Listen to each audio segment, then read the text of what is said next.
अस्सलाम वालेकुम स्टूडेंट्स, मेरा नाम है फ़रीहा खान और आप देख रहे हैं लर्न इंग्लिश विद रोशनी। तो आज का जो एडिटोरियल है उसका टाइटल है गज़ा सीज़ फायर नाउ। ठीक है, टाइटल इसका काफ़ी लेंथी है। तो अब ये क्या चीज़ है, ये टाइटल क्या कहना चाह रहा है, सबसे पहले हम इस चीज़ को देखते हैं। देखो, ये जो वर्ड होता है ना सीज़ फायर, इसका मतलब क्या है। देखो, सीज़ जो चीज़ लिखी हुई है ना यहाँ पे, ये जो वर्ड लिखा हुआ है, इसका मतलब है किसी चीज़ को स्टॉप करना। और फायर का मतलब क्या, फायरिंग, मतलब जंग बंदी की बात कर रहा है। वो ये बता रहा है कि गज़ा में जंग बंदी हुई है, वहाँ पे सीज़ फायर हुआ है।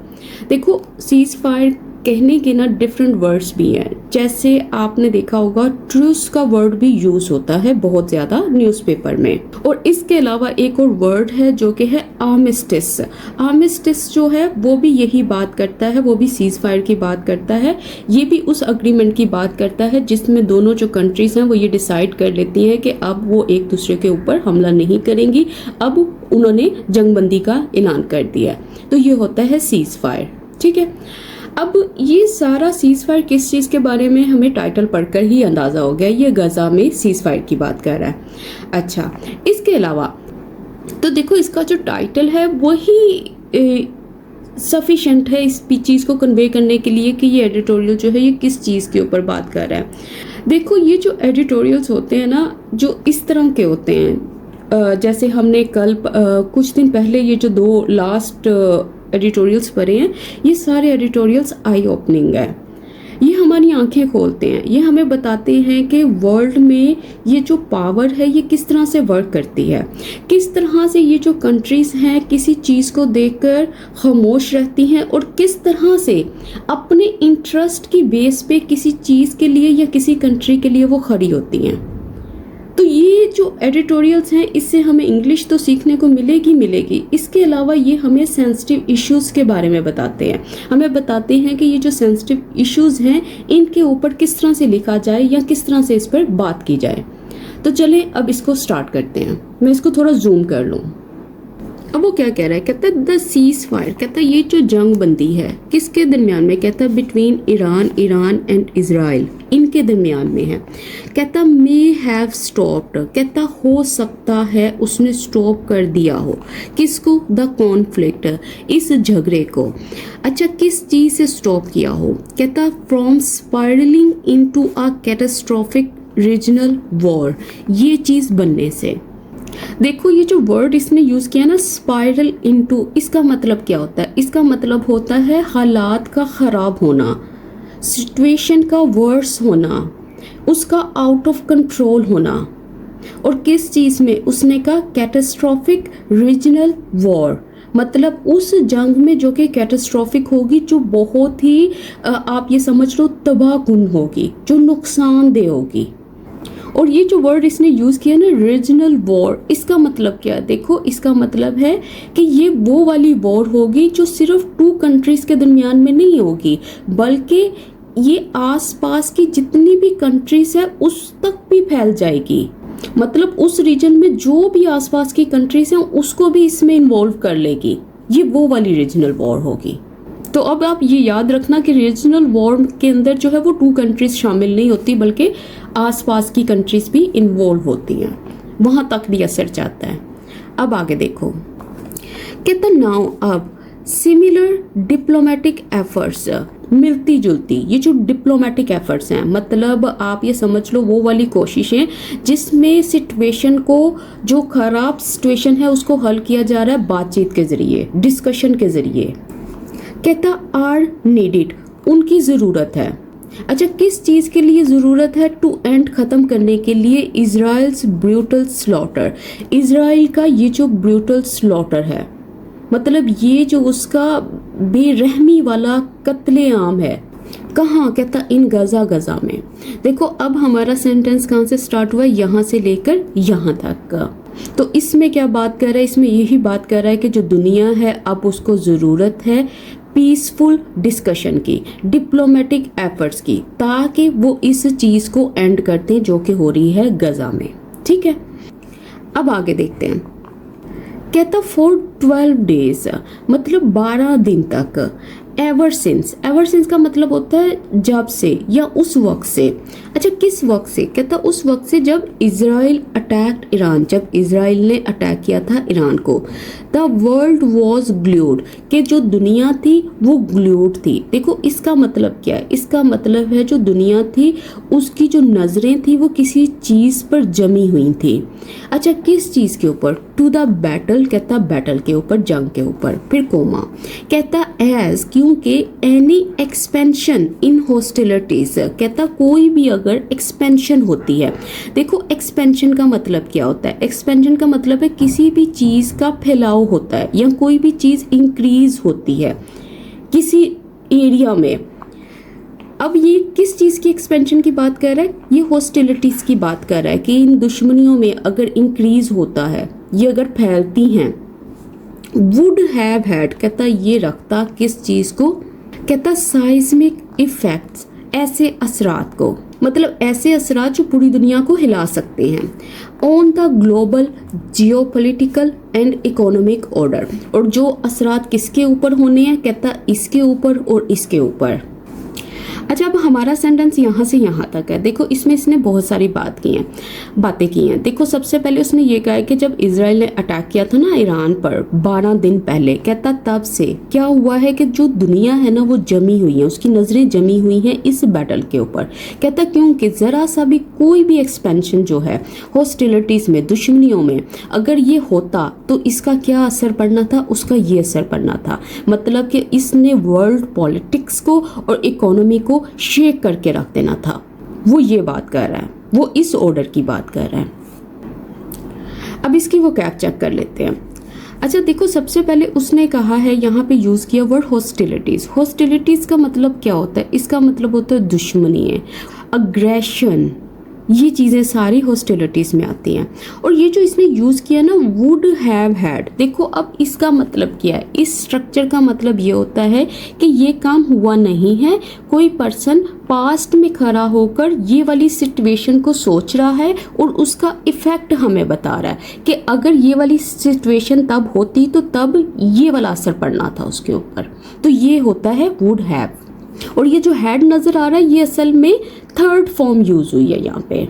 और ये जो वर्ड इसने यूज किया ना साइज्मिक, साइज्मिक का मतलब क्या होता है? देखो इसका मतलब होता है कोई चीज़ बहुत ही मैसिव है, मतलब वो अर्थ शेकिंग है, मतलब ज़मीन हिला देने वाली है। अब यहाँ पे इसने किस चीज़ को हिलाना था? इसने इन दोनों के ऑर्डर को हिला देना था, मतलब वर्ल्ड पॉलिटिक्स को और इकोनॉमी को। अब आगे चलते हैं। कहता येट फिर भी, डिस्पाइट, कहता इस चीज़ के बावजूद। अच्छा किस चीज़ के बावजूद? कहता इट्स अग्रेशन, कहता इसका जो वायलेंट अटैक था, इसके जो हमले थे जो कि बहुत ही वायलेंट अटैक्स थे और फोर्सफुल अटैक्स थे। किसके खिलाफ? कहता अगेंस्ट ईरान, ईरान के खिलाफ। फिर कोमा, कहता द रिजीम, कहता जो हुकूमत है, जो पावर, जो गवर्नमेंट जो पावर में है इन टेल एविव, यहाँ पे मतलब इजरायली गवर्नमेंट की बात कर रहा है। कहता कंटिन्यूड, उसने जारी रखा किस चीज़ को? द ब्लड शेड, इस खून खराबे को। कहाँ? इन गजा में, विदाउट पॉज, मतलब बगैर रुके। तो अब हमें ये क्या कन्वे कर रहा है? हमें ये बात कर रहा है कि इन चीज़ों के बावजूद कि ये वाले जो अटैक्स हुए थे ईरान के खिलाफ, जो रेजीम थी, जो हुकूमत थी टेल अवीव में, मतलब ये इजराइल की बात कर रहा है कि उसने जारी रखा इस खून खराबे को गजा में बगैर रुके। देखो जब आप सेंटेंसेस को रीड करते हो ना, सबसे पहले आप ये भी देखा करो कि उनके स्ट्रक्चर्स क्या बने हुए हैं, फिर आप बात को समझा करो, क्योंकि जब आप इसके मतलब को समझोगे ना तो तब आपको रिफ्रेश करने में आसानी होगी, और जब इसके सेंटेंस स्ट्रक्चर्स को समझोगे ना तब आपको पता चलेगा कि मैं इस तरह अपनी बात को कैसे कन्वे कर सकता हूँ। देखो अब ये सेंटेंस देखने में छोटे हैं लेकिन इसमें इसने बहुत सारी बातें की हैं। अब ये ही वाली लाइन ले लो, इसमें देखो इसने बात की है कि इजराइल जो है वो पहले ही अटैक कर रहा था ईरान को। नंबर सेकंड पे क्या बात आई है? वो ये बात आई है कि उसकी गवर्नमेंट ने उसको स्टॉप नहीं किया। थर्ड वो ये बात कर रहा है कि जो इजरायली गवर्नमेंट थी उसने फिर भी इस चीज़ को जारी रखा, मतलब ये जो कत्लो गारत थी, ये लोगों को जो बेरहमी से मारना था गजा में, उसने इस चीज़ को जारी रखा। तो अब देखो ये चीज़ें कितनी ज़्यादा हैं। अब ये सारी चीज़ें इसने एक सेंटेंस में यहाँ पे बयान की हैं। जब आपने रिफ्रेश करना है, आपने इसको इससे भी छोटा सेंटेंस बनाना है। तो ये चीज़ें होती हैं, ये फ़ायदा होता है जब आप न्यूज़पेपर रीडिंग करते हो। अब आगे चलो। अब वो कह रहा है बिटवीन, दरमियान में, किसके, लेट मई मतलब मई के आखिर से, एंड नाउ और अब तक, कहता ओवर 500, ओवर मतलब 500 से जायद, कौन, पीपल, कहता हैव बीन किल्ड, वो मारे गए, in the occupied Palestinian territory, मतलब यहाँ पे इतने लोग जो हैं उनको कत्ल किया गया। कहता विद मैनी, कहता बहुत सारे जो थे, ऑफ द विक्टम्स, विक्टम्स में मतलब जिनके ऊपर जुल्म हो रहा था, क्रूली, कहता बड़ी ही बेरहमी से, कहता मोड डाउन, कहता उनको मारा गया, या आप ये समझ लो उनको कत्ल कर दिया गया, एज क्योंकि दे जोल्स्टेड फॉर फूड, कि वो एक दूसरे को पुश कर रहे थे, मतलब वो लाइन में लगे हुए थे और वो फूड हासिल करने की कोशिश कर रहे थे। तो वो जो कोशिश थी, उस कोशिश में एक दूसरे को जो उन्होंने धक्का मुक्की की, तो उसकी वजह से, कहता इन आ स्ट्रिप, यहाँ पे, that is on the verge of starvation, कहता ये वो स्ट्रिप है जो कि इस किनारे पर है, और वो किनारा कौन सा है, वो है स्टारवेशन का, मतलब भूख से मरने के करीब है, वो ये बात कर रहा है। अब देखो हमारा सेंटेंस यहाँ से यहाँ तक है, तो वो कह रहा है कि मई के आखिर से अब तक 500 लोग जो हैं उनको कत्ल किया गया है ऑक्यूपाइड पैलेस्टीनियन टेरिटरी, इस जगह पे। कहता बहुत सारे जो विक्टिम्स थे उनको कत्ल किया गया क्योंकि उन्होंने एक दूसरे को जोल्स्ट किया खुराक के लिए, फूड के लिए, इन अ स्ट्रिप मतलब इस जगह पे, मतलब गजा के इलाके में, कहता जो कि इस चीज के किनारे पर है, जो कि बिल्कुल भूख से मरने के करीब है, वो ये बात कर रहा है। अब इसकी वो कैप चेक करते हैं। अच्छा, अब ये जो इसने यहाँ पे यूज किया ना, मो डाउन, मो डाउन का मतलब क्या होता है, इसका मतलब होता है किसी को गन डाउन करना, किसी को गोली से मारना, किसी को स्लॉटर कर देना।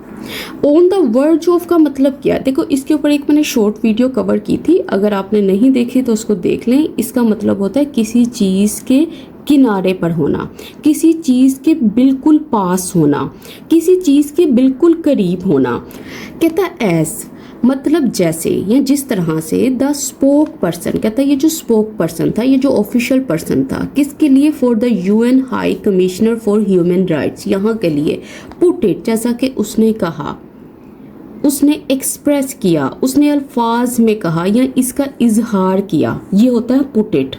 अच्छा क्या कहता, the Israeli military must stop, कि ये जो इजरायली की जो फौज है उसको लाजमी स्टॉप कर देना चाहिए। अच्छा किस चीज़ को, शूटिंग को, लोगों पर गोली चलाने को, एट पीपल, और कौन से लोग, कहता ट्राइंग टू गेट फूड, कि जो कि कोशिश कर रहे हैं फूड हासिल करने की। तो अब ये देखो हमारा सेंटेंस कहाँ से स्टार्ट होता है और कहाँ पे एंड होता है, और इसमें वो क्या बात कर रहा है, इसमें ये बात कर रहा है ये जो ऑफिशियल पर्सन था ना इसका, उन्होंने ऐसा अपने अल्फाज में इजहार किया कि जो इजरायली मिलिट्री है, जो फौज है, उसको लाजमी स्टॉप कर देना चाहिए, लोगों को शूट करना। और कौन से लोग, कहता है ये वो लोग हैं जो कि कोशिश कर रहे हैं फूड हासिल करने की, मतलब ये उन लोगों के ऊपर तो ना गोली चलाए जो लोग सिर्फ और सिर्फ फूड मतलब खुराक हासिल करने की कोशिश कर रहे हैं, जो सिर्फ खाना ढूंढने की कोशिश कर रहे हैं। अच्छा ये जो पुट इट वर्ड है ये आप लोगों के लिए न्यू होगा, इसको याद कर लें। पुट इट का मतलब होता है किसी चीज़ को अल्फाज में कहना, किसी चीज़ को स्टेट करना, बयान करना, एक्सप्रेस करना। देखो ये जो स्टॉप वर्ब है ये अपने बाद जिरंट लेती है, ठीक है। अब जिरंट क्या होता है, V1 + ing जब नाउन का काम करती है तो उसको जिरंट बोलते हैं। तो उसने कहा है कि ये जो चीज़ है इसको स्टॉप कर देना चाहिए। स्टॉप व्हाट, किस चीज़ को स्टॉप करना चाहिए, उसने कहा शूटिंग को, तो इसलिए यहाँ पे शूटिंग आया। और ये जो ट्राइंग नज़र आ रहा है ये क्या, ये प्रेजेंट पार्टिसिपल है जो कि एडजेक्टिव का काम कर रहा है, जो कि बता रहा है कि ये कौन से लोग हैं। अब आगे देखते हैं।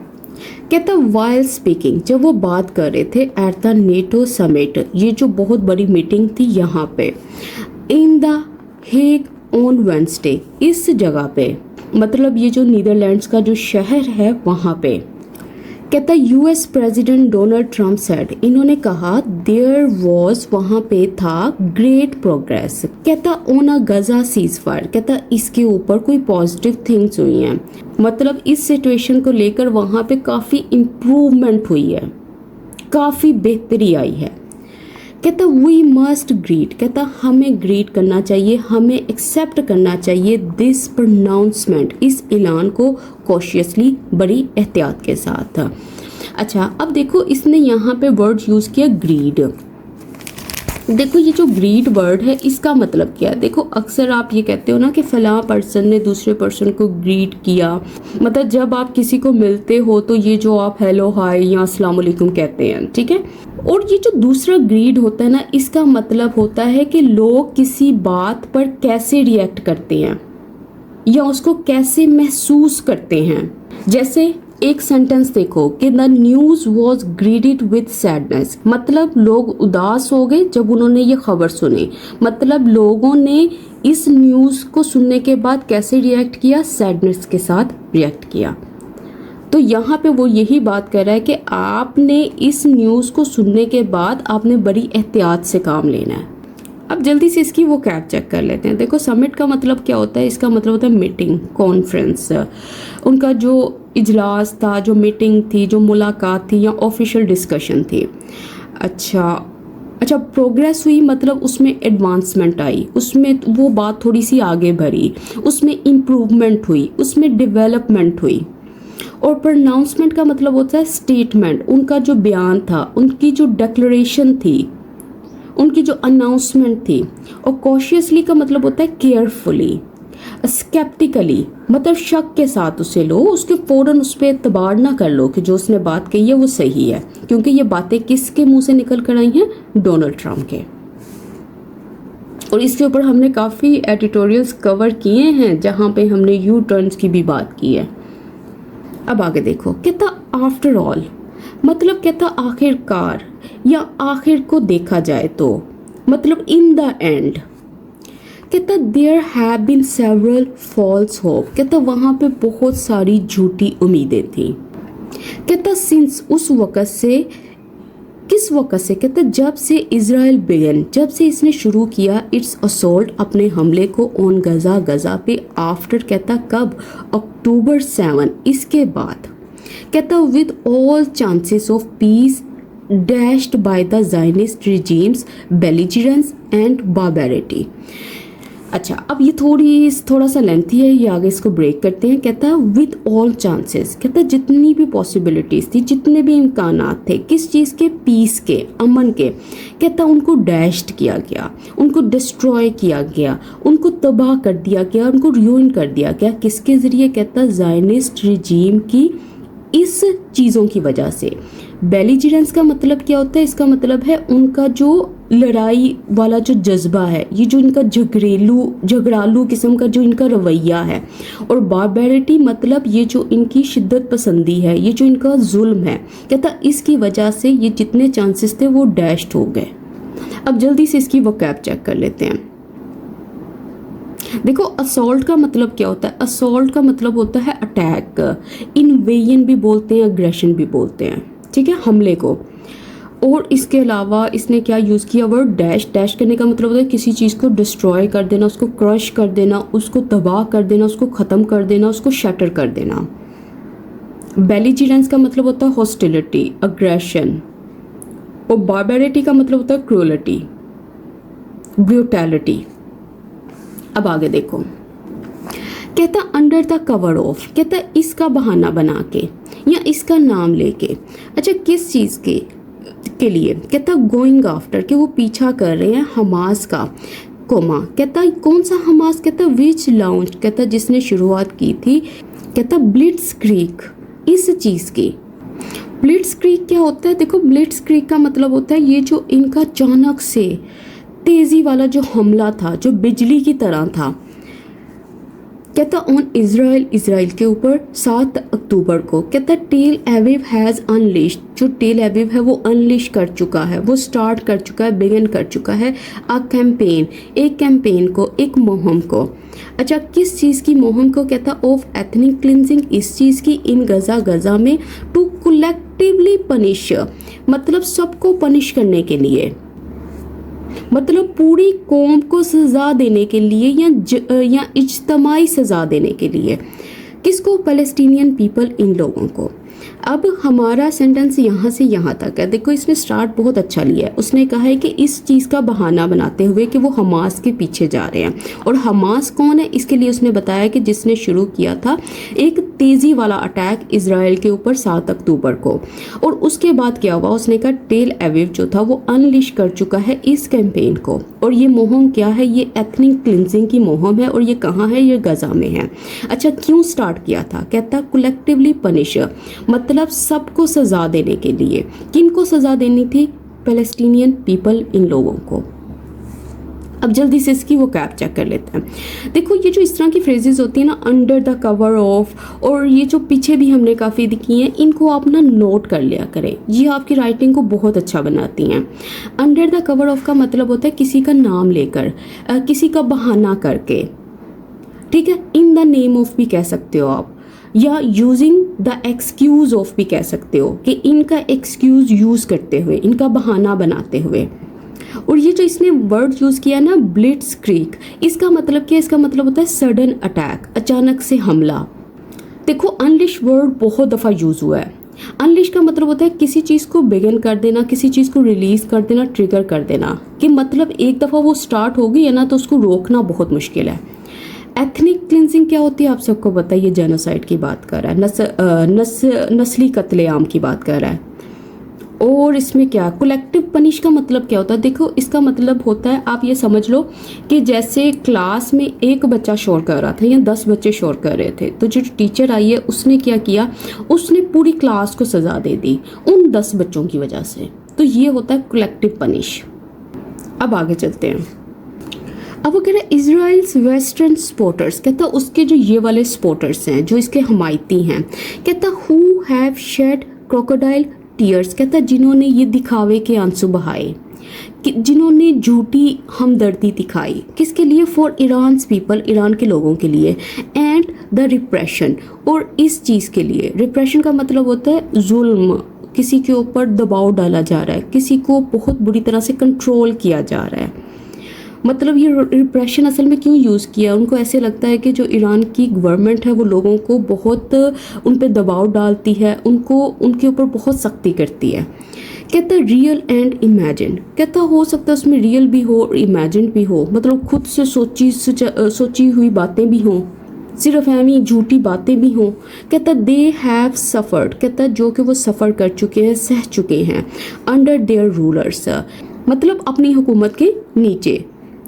कहता अपेरेंटली, बज़ाहिरी तौर पर, फील दैट, कहता ऐसा फील करते हैं, ऐसा लगता है या वो समझते हैं, दैट ये कहता पैलेस्टीनियंस, कहता ये जो फ़लस्तीनी हैं, फिर कोमा, कहता हु हैव अंडरगोन फॉरवर्ड्स, कहता जिन्होंने बहुत ही बदतरीन चीज़ें बर्दाश्त की हैं, जिन्होंने बहुत ज़्यादा जुल्म सहा है, अंडर द इजरायली जीनोसाइड, इसके तहत, इसके नीचे।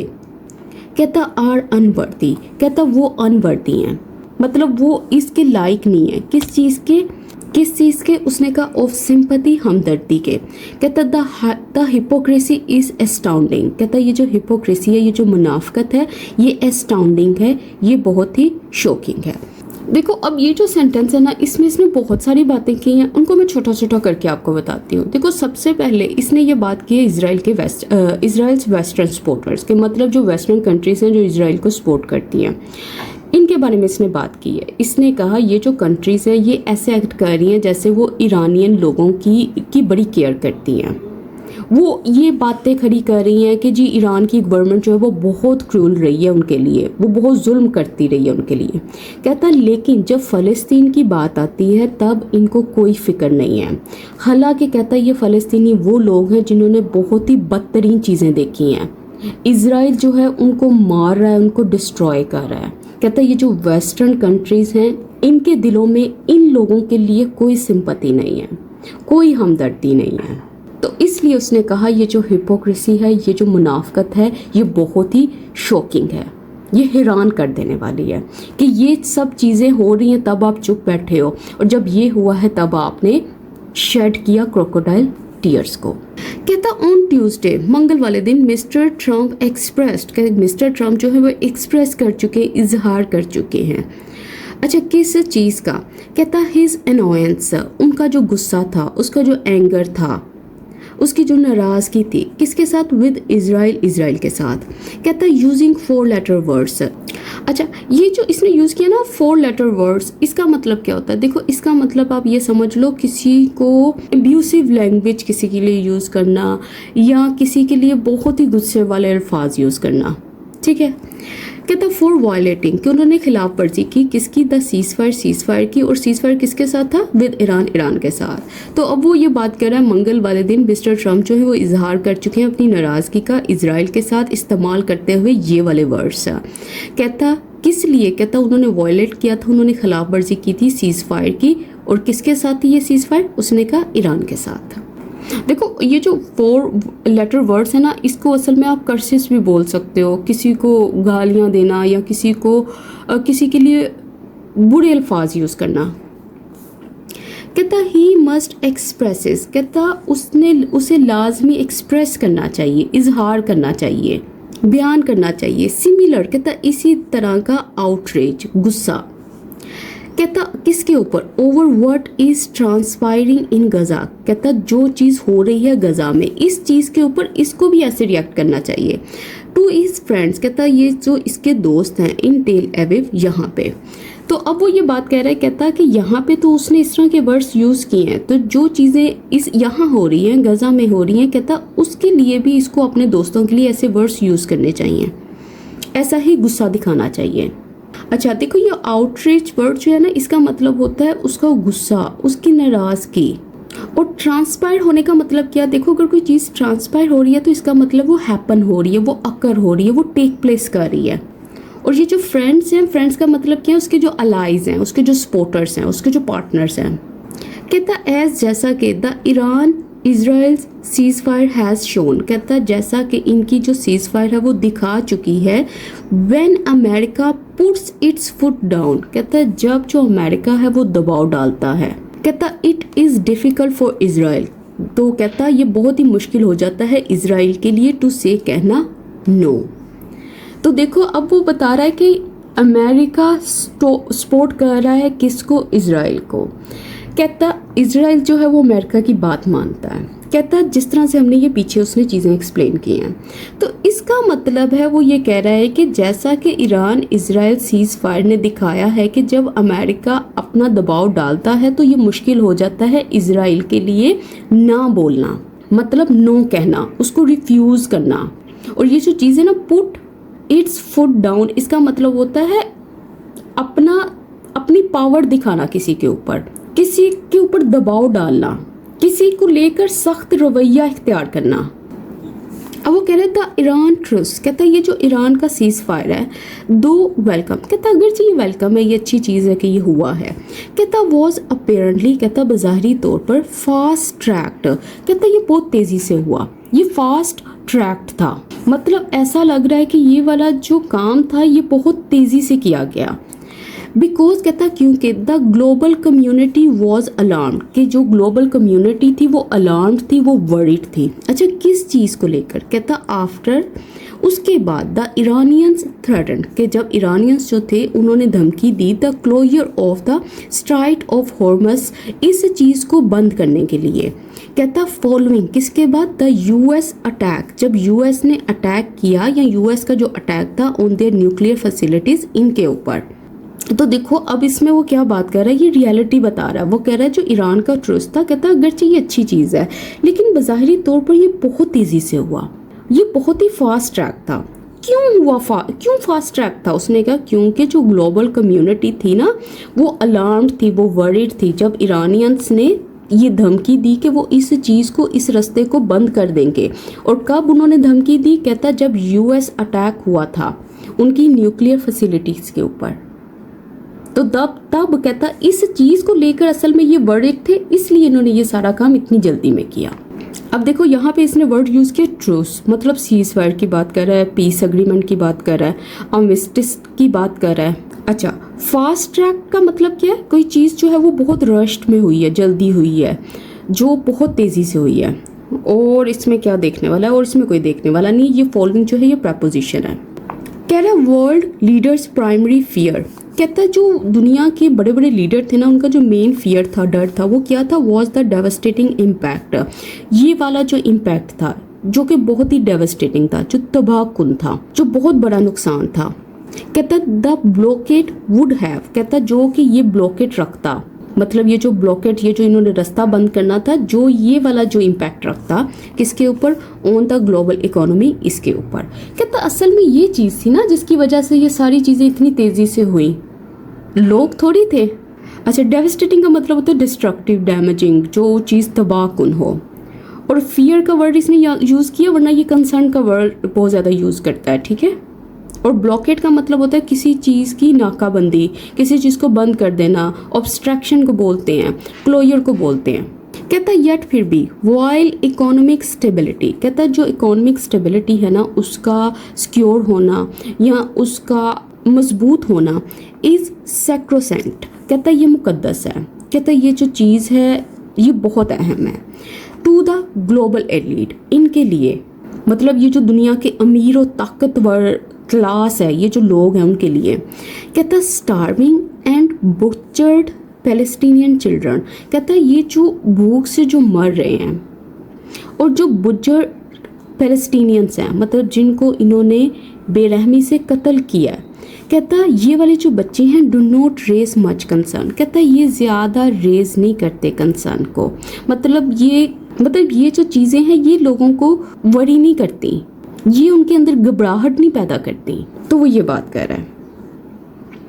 अच्छा, सबसे पहले ये देखो सैक्रोसेंट का मतलब क्या है। देखो सैक्रोसेंट का मतलब होता है वो चीज़ जो अनटचेबल हो, जिसको आप छू नहीं सकते, जो बहुत ही मुकद्दस हो, जो सेक्रेट हो। और एलीट का मतलब क्या? एलीट का मतलब होता है पावरफुल क्लास, अपर क्लास। ये असल में पावरफुल लोगों की बात कर रहा है। अच्छा, बुचर्ड का मतलब आप सबको पता होगा, ये जो स्लॉटर्ड भी आप बोल सकते हो, या म्यूटिलेटेड बोल सकते हो। और कंसर्न का मतलब क्या है? Worry, sympathy.